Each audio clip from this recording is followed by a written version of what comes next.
Сәлем достар, бүгінгі шығарылымда американдық Уилл Фортенің төл туындысы постапокалиптикалық жанрындағы Жердегі соңғы адам атты комедиясына шолу жасаймыз. Сериал 2015 жылдың 1 наурызынан бастап жарыққа шықты. 4 маусымдық бұл сериал жалпы алғанда 67 бөлімнен тұрады. Лайк басып, арнаға жазылып отырыңыздар. Ал біз сюжеті мен өзіндік атмосферасы көптің көңілінен шыққан бұл сериалға қысқаша талдауымызды бастаймыз.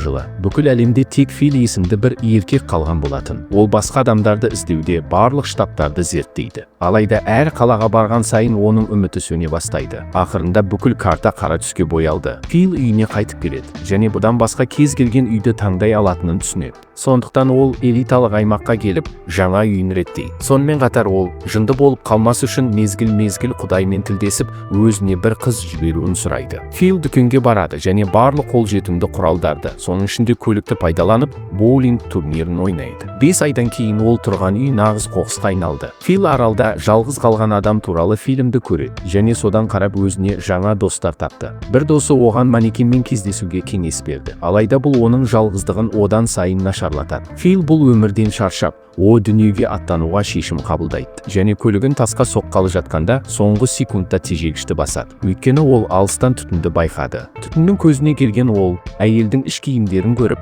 бақыттан есінен танып қалады. Көзін ашқан Фил өзі сияқты басқа адамдарды іздеп жүрген әдемі қызды көреді. Тек сүйісу ғана оны шынайы әлемге қайтарады. Бірақ бұл қыз тек галлюцинация болды. Бұл қыздың шын есімі Керол болатын. Фил оның мылтық ұстап тұрғанын көріп, өзінің жақсы адам екеніне ант берді. Фил оны үйіне апаруды ұсынады. Келгеннен кейін Фил тәртіпсіздік үшін кешірім сұрайды. Олардың қарым-қатынасы нәтиже бермеді. Ал Фил Керолды алған жеріне қайтаруға шешім қабылдады. Бірақ ол ұйықтап жатқанда Керол үйге жасырынып кіріп, бөлмені жинай бастады. Ер адамға бұл ұнамай екеуі жанжалдасып қалады. Керол олардың өмір сүру жағдайларын жақсарту үшін Филді құрылыс дүкеніне келуге мәжбүр етеді. Ал ертесіне ол Филмен тұру үшін барлық жеке заттарын әкелді. Фил оны ұнатпады және оған кез келген басқа бір үйді таңдауды өтінеді. Керол оған келісіп, сол аймақтан басқа үйді таңдайды. Фил Керолды ұнатпаса да, оған суды қайтаруға көмектесуге дайын. Ол оянғанда оның бақшасында суару жүйесі ілулі тұр екен. Алғыс белгісі ретінде Керол оны кешкі асқа шақырады. Фил келіседі.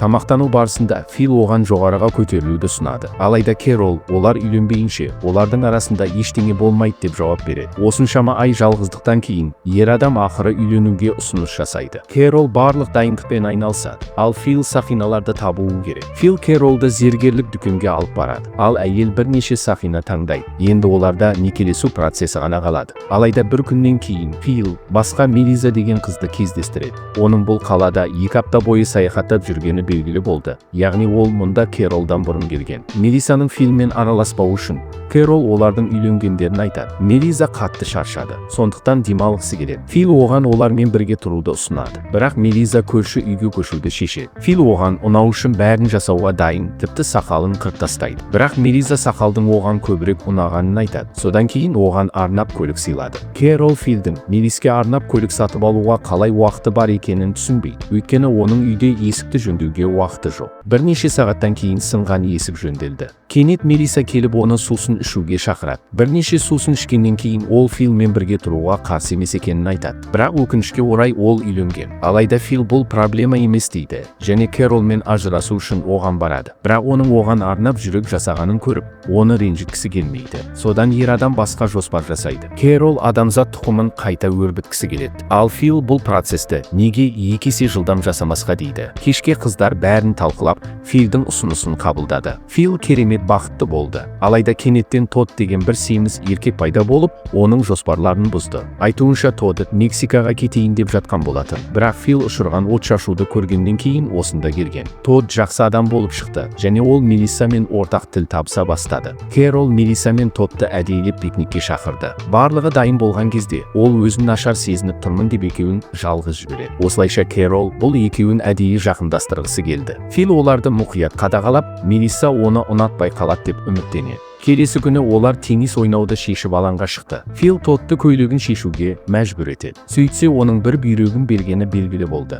Тод қатты қайғырып қашып кетті. Мелисса оны жұбату үшін артынан жүгірді. Фил оларды аңдып алыстан бақылайды. Содан кейін Мелисса Филге оны сүйіп қалуы екіталай екенін айтады. Келесі күні Тод Филге Мелиссамен болған уақыты туралы айтып береді. Фил бұған ашуы келсе де көрсетпеуге тырысады. Мелисса олардың әңгімесін үзіп, Тоддан бірдеңе жасауға көмектесуін сұрайды. Фил үйге көңілсіз оралды. Америка Құрама Штаттарының президенті ретінде ол барлық тұрғындарды өзіне дауыс беру үшін жинайды. Алайда оның бастамасын ешкім қолдамады. Керісінше Филді қоқыс бассейнін тазалауға мәжбүрледі. Бірнеше сағаттан кейін Мелисса Филді жылап жатқанын көрді. Содан Фил радикалды әдістерге жүгінеді. Ол Тодды қаладан мүмкіндігінше алысқа апарып, доңғалақтарды тексереміз деген сылтаумен Тоддан көліктен түсуін сұрайды. Содан кейін ол газды басып кетіп қалады. Филдің басында шайқас жүріп жатыр. Фил кеткісі келеді, ал екінші жағынан оны тастап кете алмайды. Осылайша ол бірнеше рет ары-бері жүріп, ақырында Тодқа оралды. Келесі күні көшеде оның алдынан бір сиыр шығады. Ол барлығын шақырып, өте көп гамбургерлер пісіруді жоспарлап отқанын айтады. Мелисса оның қалай соншама ақымақ болғанын түсінбейді. Оның ойынша сиырды сүт үшін сақтау керек. Барлығын таң қалдырғаны, Тод бұрын сүт зауытында жұмыс істеген және сүттен кез келген нәрсені жасай алады. Тод сиыр сауу бойынша шеберлік сабағын бастайды. Филден басқаның барлығы сүтті жақсы көреді.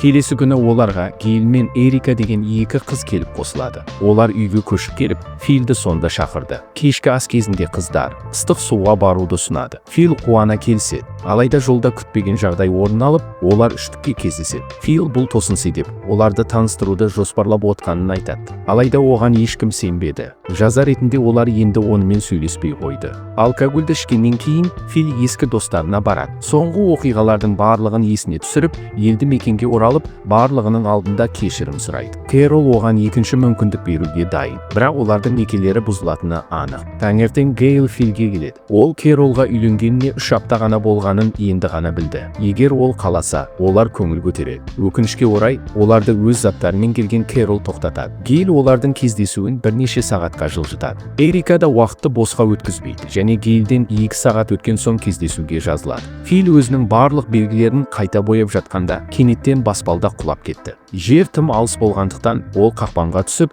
барлық кездесулерді өткізіп жібереді. Температура минут сайын көтеріліп жатыр. Фил өзін қорғану үшін футболкасына оранып алады. Кэрол Филдің ешқашан мұндай кездесуді жіберіп алмайтынына сенімді. Бұл оған бірдеңе болғанын білдіреді. Түнде оны басқа бір жігіт құтқарып алды. Бұл жігіттің есімі де Фил болатын. Ол оны үйге әкеледі және оның не үшін билбордтың екінші жағындағы баспалдақпен түсе алмағанын түсінбейді. Ал басқалары болса, дүниеде 7 адам қалды және олардың екеуінің тегімен аты бірдей деп қалжыңдайды. Содан кейін Фил өткізіп алған кездесуге баруға тырысады. Алайда Гейл ұйқысы келгенін айтып, бүгін емес дейді. Бірақ шын мәнінде оның және Эриканың жоспарлары мүлдем басқа. Ертесіне екі Фил Джанго ойынын ойнайды. Олардың қайсысы жеңілсе, атын өзгертуі керек. Фил әрқашан өзін Джанго шебері деп санайтын, бірақ бүгін емес. Сондықтан Филдің аты енді теңдей болды. Фил барлық қыздарды алып кеткісі келетін сияқты. Бұған қалған еркектер жаман көзбен қарады. Шындығында Фил тек Кэролмен достасуға тырысады. Жалпы жиналыста Фил жаңа президент рөліне